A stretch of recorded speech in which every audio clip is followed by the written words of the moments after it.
Good afternoon, everyone, and welcome back this Sunday to What Matters Gulf Coast. We will be discussing a very important topic who has that has finally been brought to the forefront. It is about time. As a matter of fact, it's long overdue time. I'm speaking of mental health.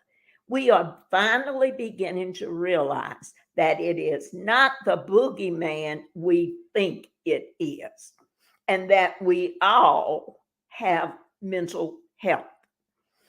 With that introduction, I am going to introduce you to our resident mental health specialist, Miss Alicia Richardson, who is also has her own private counseling services at Heart of the Matter.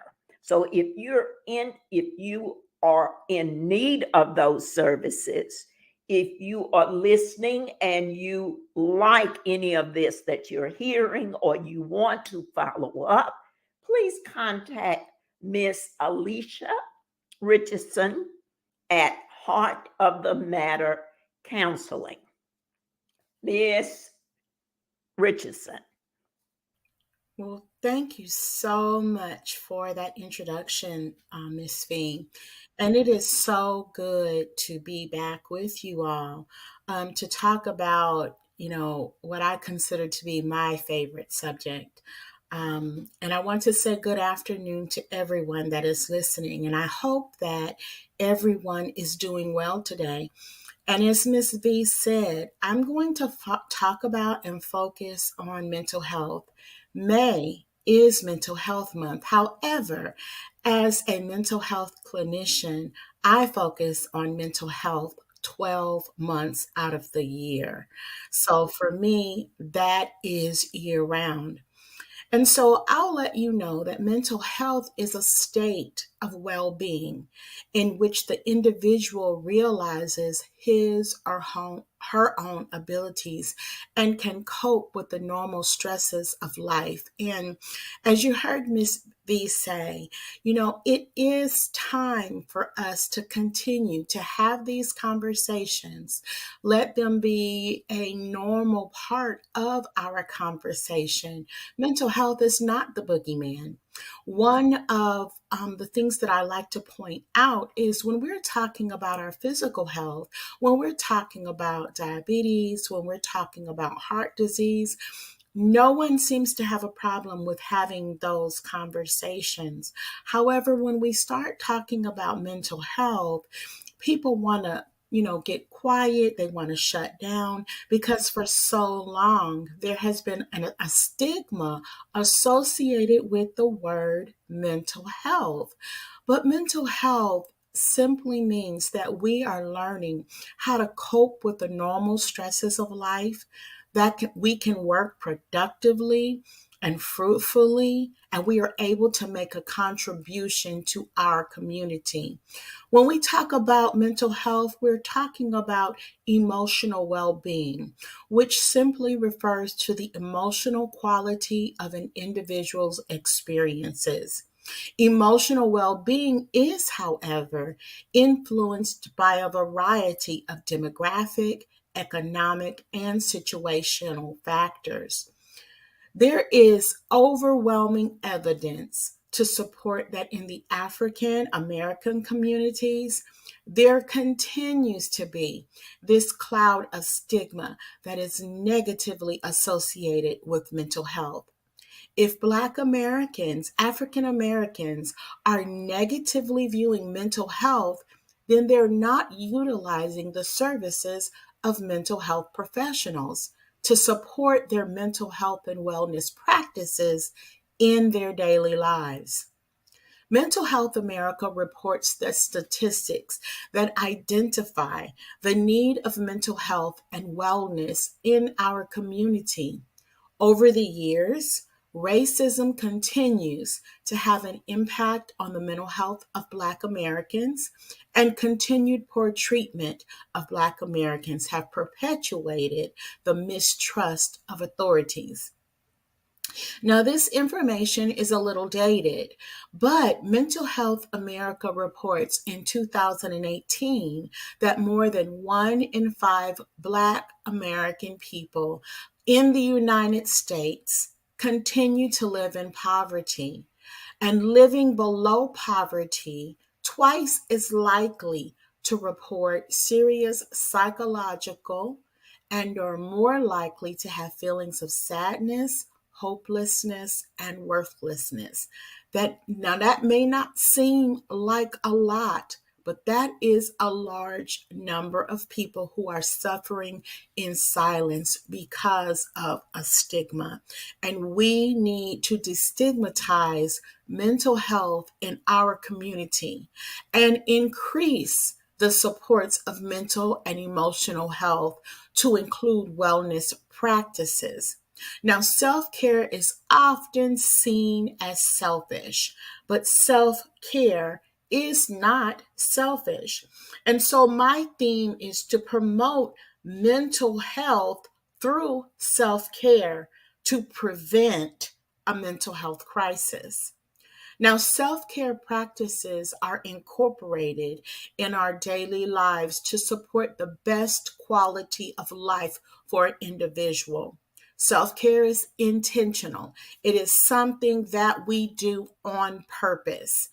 It includes behaviors such as exercise, proper nutrition, rest and sleep, relaxation, and abstaining from substance abuse. And I'd like to add, including water, hydration, and especially here in the South where it's extremely hot and we are about to enter into our summer season where it will be extremely hot. It's going to be important to hydrate your bodies.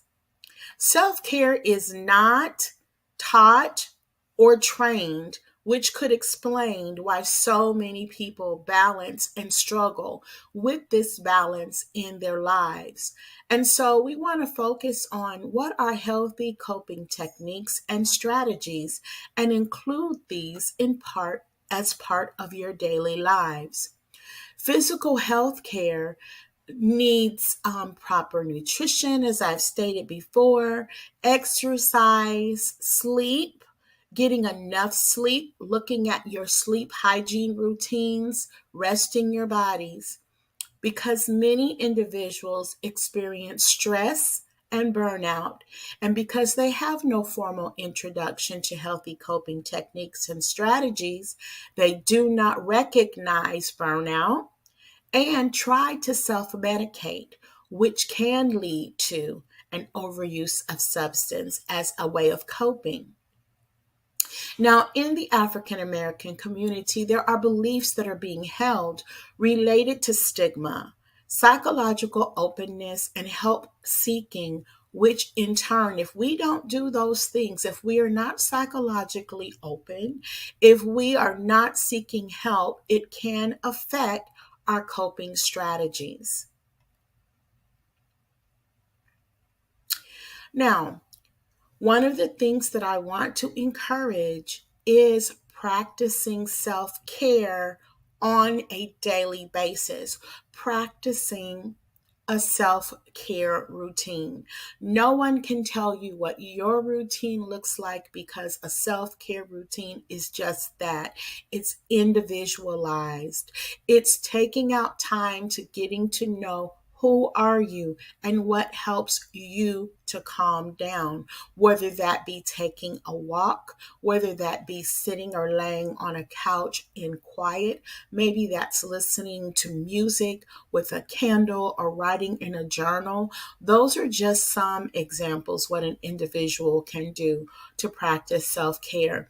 Many times we misrepresent self-care with going to the spa and getting a massage or going and getting our nails done or getting our hair done. Now, those are good practices and they are nice practices. But when you sit with yourself and relax and take care of yourself, those are the kind of practices that don't cost money but can benefit your mental health tremendously. The problem is many individuals experience stress and burnout and they don't recognize these things. And so it's important that you stop and you spend a few moments each day reflecting on your day, looking at what were the things that happened that were good, what were the things that happened that caused some stress. The importance of looking at those factors are because if you begin to recognize things that are causing you stress, we can identify them as triggers. Then you can begin to put some supports in place so that you can reduce your level of stress. Now, stress is normal, so it would be foolish to say that you are going to eliminate stress. But what you can do is you can reduce your stress by recognizing those things that happen and you start to feel stress, and then you can put some strategies in place to help your body. If you pay attention to your body, there are times when events happen and you're feeling a tightness in your chest or you're feeling um, um, tightness in your muscles or a headache. And so what you would want to do at that time when you start to feel what I call physiological symptoms in your body is practice something that can be beneficial. Just like most individuals, if they get a headache, they might go get some medicine. Or most individuals, if they feel hungry, they might go get some food. Or if you feel thirsty, they might go get something to drink. Can't say water all the time, which is probably a good thing to do, is to increase our water intake. But can't say that we're doing that all the time. And we need to be just as intentional in paying attention to our mental health and how we're feeling. If you're feeling tired and you are in a safe place to get some rest, rest your body. We have a tendency to push, push, push, push, like there is no tomorrow. And the sad part about it is when we push, push, push, our tomorrow might be waking up in the bed and just not wanting to get out, just not wanting to move, just being tired, and possibly feeling burnout. And there are things that we can do to reduce our risk of burnout, but they must be intentional acts of self care.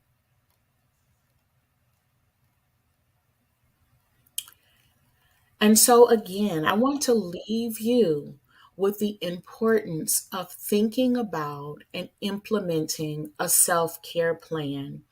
I also want to encourage you to find a self care partner, someone that can hold you accountable. If you've identified some things that you enjoy doing, that you can practice as part of your self care routine, having someone that can check in with you to say, hey, how is that going? I know for me, most of the people in my world understand that my self care are my plants. I have fallen in love with taking care of my plants. And so, as I have casual conversations, my friends might ask, how are those plants doing? And I can glean with pride and say, look, because I take pictures of my plants all the time. They're absolutely beautiful, they're growing. And that is something that I do in my self care routine. Now, to share a little bit as well, when we become adults, oftentimes we put away those things that we used to do as children, those things that have had brought us joy and excitement. And I want to encourage you to revisit some of those things. When was the last time you went and hopscotched? When was the last time you flew a kite? When was the last time you got on a swing? When was the last time you blew bubbles? And most people will say those are childish things, but those are things that if you do practice something similar, you don't have to do those things. Those are things that I do. But you can identify some things that when you're done, how do you feel?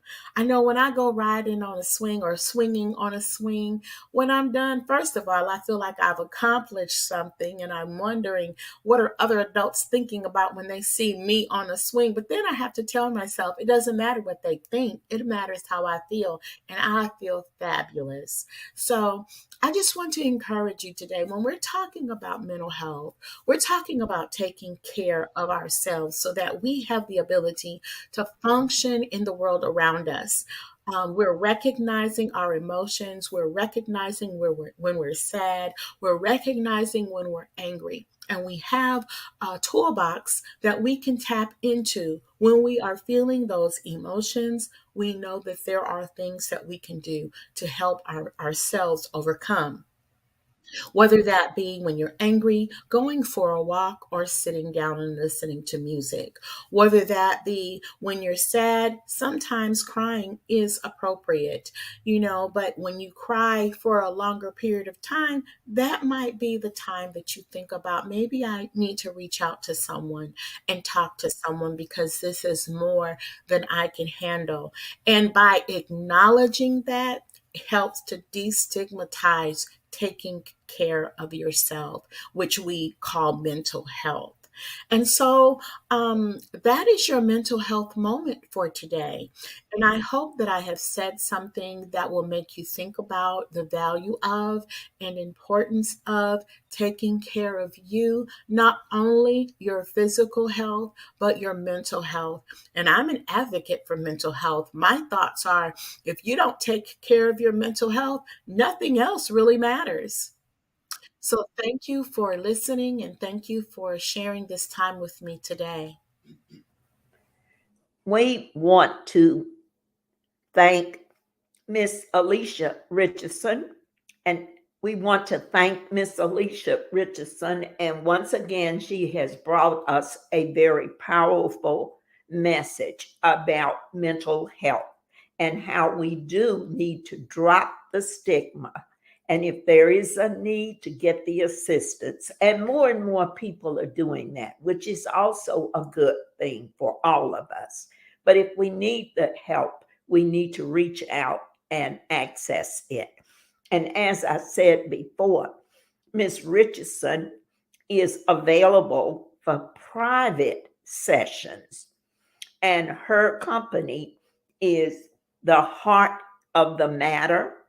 And you can contact her at 251 753 0668. And ladies and gentlemen, once again, we want to thank you for your participation with us. And please join us again next Sunday for the next session on What Matters Gulf Coast.